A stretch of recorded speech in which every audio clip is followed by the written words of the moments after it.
Assalamualaikum warahmatullahi wabarakatuh. Halo teman-teman semua, selamat datang kembali ya di channel Biko Story. Channel yang akan membahas berbagai hal, kisah, kasus, misteri hingga sejarah dalam kemasan cerita bergambar. Dan pada video kali ini, sesuai dengan request dari kalian, admin akan mencoba menceritakan dan mengilustrasikan kisah dari Pratu Suparlan yang gugur melawan ratusan Fretilin. Kisah ini admin kutip langsung dari laman kopassus.mil.id. Dan jika kalian tertarik dengan informasi mengenai Kopassus, kalian bisa mengunjungi laman tersebut. Di tahun 1983, di saat itu Indonesia masih terus berperang dengan tentara Fretilin yang ada di Timor Leste. Pratu Suparlan yang merupakan anggota dari Kopassus, di saat itu bergabung dengan tentara Nanggala L2 Kopasanda. Ya, Kopassus pada saat itu masih menggunakan nama Kopasanda, yang merupakan kepanjangan dari Komando Pasukan Sandi Yuda. Mereka mendapat tugas untuk patroli di wilayah KV34 atau Komplek Liasidi, dan berada di bawah komando Letnan Poniman Dasuki. Komplek Liasidi sendiri merupakan salah satu daerah yang sangat rawan. Bahkan daerah itu disebut sebagai sarang dari pentolan Fretilin atau Tentara Revolusi Kemerdekaan Timor Leste. Singkat cerita, di tanggal 9 Januari 1983, Suparlan dan 8 anggota tim lain kembali melaksanakan patroli. Namun ketika melintasi sebuah hutan, secara tiba-tiba mereka dihadang oleh pasukan Fretilin dengan jumlah yang jauh lebih besar. Diperkirakan ada sekitar 300 Fretilin, lengkap dengan senapan serbu. Bahkan sebagian dari mereka juga membawa mortar dan juga pelontar granat. Pertempuran sudah tidak bisa lagi terelakkan.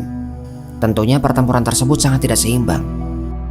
9 prajurit Kopassus melawan sekitar 300 pasukan Fretilin. Ditambah lagi di saat itu pasukan lawan ada di wilayah ketinggian, yang membuat mereka lebih mudah untuk menembakkan senjata. Meskipun sudah berusaha melawan dan bertahan, namun dalam sekali serangan, 3 pasukan TNI langsung tumbang di tempat. Menyadari bahwa kalah jumlah pasukan dan mereka juga dalam kondisi yang terdesak, dan tim langsung memberi komando untuk mundur melewati sebuah celah bukit, meloloskan diri terlebih dahulu untuk menyelamatkan pasukan yang tersisa. Namun untuk meloloskan diri pun bukan hal yang mudah. Peluru terus menghujani mereka, sehingga mereka sangat susah untuk melakukan pergerakan. Dan pada saat yang genting itulah Pratu Suparlan mengambil keputusan yang tidak terduga. Dengan berani ia mengatakan kepada komandan untuk terus bergerak maju menyelamatkan diri, sementara dirinya akan tetap bertahan, mengalihkan perhatian dan menghadang para musuh agar anggota pasukan lain bisa bergerak menyelamatkan diri. Pratu Suparlan yang sudah mulai kehabisan amunisi mengambil senjata dari anggota lain yang sudah gugur. Kemudian ia menerjang maju dengan terus menembakkan senjata. Sebagai seorang anggota Kopassus yang memang dilatih untuk bertempur, ia tentunya paham dengan resiko dari keputusannya. Beberapa tembakan dari Pratu Suparlan mengenai para musuh, dan tentunya mereka juga membalas tembakan itu. Senapan mesin musuh menyalak dan memuntahkan peluru. Beberapa di antaranya mengenai tubuh dari Pratu Suparlan.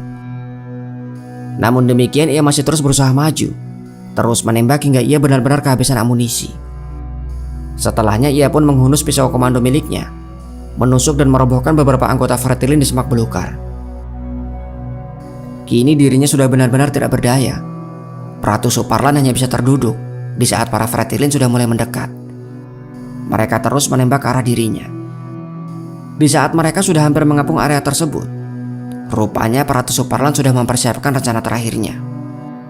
Ketika satu musuh maju dan menembak lehernya, dengan sisa tenaga yang dimilikinya, ia menarik sebuah pin granat yang sudah disiapkan di sakunya. Sementara di tempat yang berbeda, sisa unit dari pasukannya kini hanya tinggal 5 orang. Sedari awal rupanya mereka berusaha memutari dan menaiki bukit tersebut untuk menyerang balik. Dan di saat mereka akan melancarkan serangan, terdengar suara takbir yang disusul dengan sebuah ledakan granat. Rupanya Pratu Suparlan mengorbankan dirinya. Ia merobohkan beberapa anggota Fretilin yang di saat itu sudah hampir menangkap dirinya. Suasana sejenak menjadi hening. Hanya terdengar suara batu dan kerikil yang terlempar. Namun setelahnya suara tembakan langsung terdengar kembali. 5 orang pasukan Kopassus langsung memberondong para Fretilin yang di saat itu ada di bagian bawah.